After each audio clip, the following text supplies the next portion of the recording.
Good day. I'm going to talk about the American Fire Department. The first American or volunteer fire department company is often credited to Ben Franklin around 1736 in Philadelphia, Pennsylvania. This started as a club or a co-op to protect each other's homes in the event of a fire or major natural disaster. But there were organizations resembling firefighting clubs, also known as mutual fire societies, in Boston prior to this. Boston also had fire wars as early as 1711, and as early as about the 1670s, they also had some firefighting equipment and paid crews at the time to maintain and respond to fires across the city. Before then, though, in the 1640s to 1650, in the New York area, and a few other cities at that, not just New York, they had volunteers that did what they call a rattle watch, who patrolled the streets, and if a fire broke out, they would ring a bell. Sometimes they're located at street corners or in churches or something like that, and the faster they rang it, the more people would hear it, and they'd go, okay, that's not just a church bell ringing, that's actually something that's an emergency. They also started to build alarms and alarm systems to help organize what they called bucket brigades, which it's exactly how it sounds. It's a bucket brigade. It's a line of people standing there and passing buckets filled with water to the fire, and the empty ones coming back to the well to get more water. But as early as 1731, there's a record in the city of New York for them buying an actual piece of apparatus that was an early hand pump / brake bar engine, which took 2 people to operate. You can find photos of them online, and there's actually one at the Smithsonian that I've seen personally. But Ben Franklin is known as the first ever fire chief because he organized and mainstreamed a lot of the training in the communities that we have today that have volunteer fire departments. His was the Union Fire Company, which is made of about 30 volunteers from the community. They met monthly, did training monthly, and they also ended up spreading out because if they moved, they would help start up more fire departments across the country wherever they moved to. Soon after, there was others known as the Britannia or the Heart and Hand and the Fellowship fire brigades.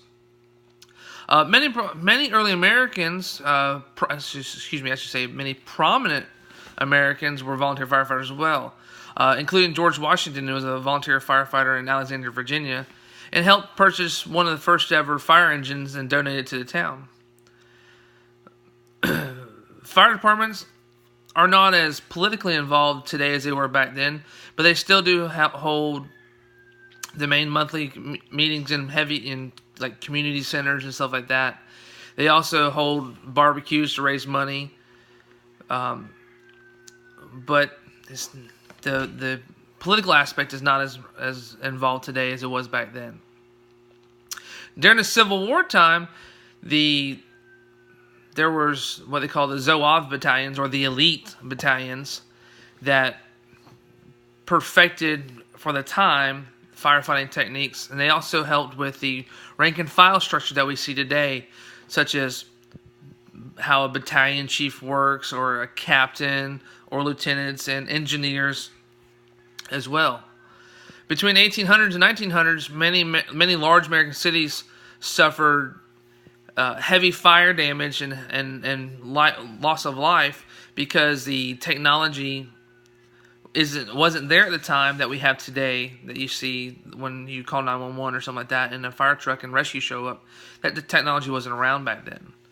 Also, most things were wooden structure back then, so if one house catches on fire in a city block, well, majority of the city block, if not multiple city blocks, would catch on fire as well, because there was no way to prevent the fire from spreading from one house to another, which is why we have certain fire codes to this day. In the early 1900s, there were municipal fire departments that were paid or volunteered by insurance companies, because the insurance company wanted to be able to save themselves some more time and more money if they were able to help prevent a fire from causing a major loss of life or damage throughout not just one house, but maybe multiple.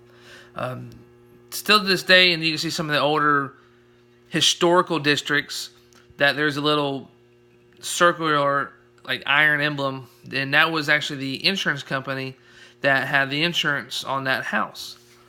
So you move on a little bit farther down the road to the more common area. We got away from the horse-drawn engines and carriages to now we have diesel-powered engines that we respond to today, and we went from being able to pump 5 gallons a minute to 2,500 gallons a minute.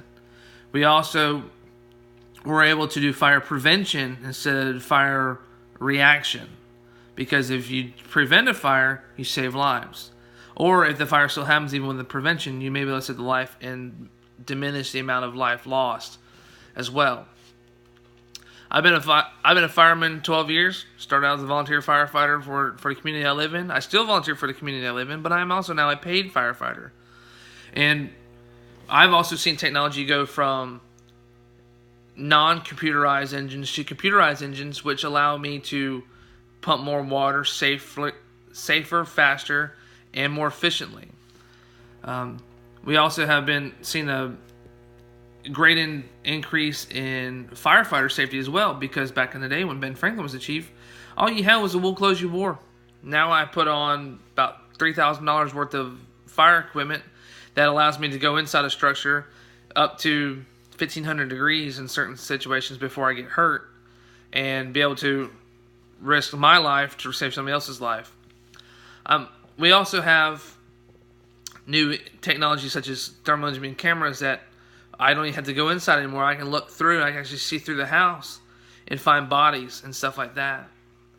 So firefighting in this country has gone from bucket brigades, where you do a bunch of just hundreds of people moving buckets from one spot to another to put a fire out, to multiple fire trucks showing up on scene with thousands of gallons of water being able to put it out there immediately and get fires knocked down within a matter of minutes and saving homes instead of protecting the neighbors' homes from burning down.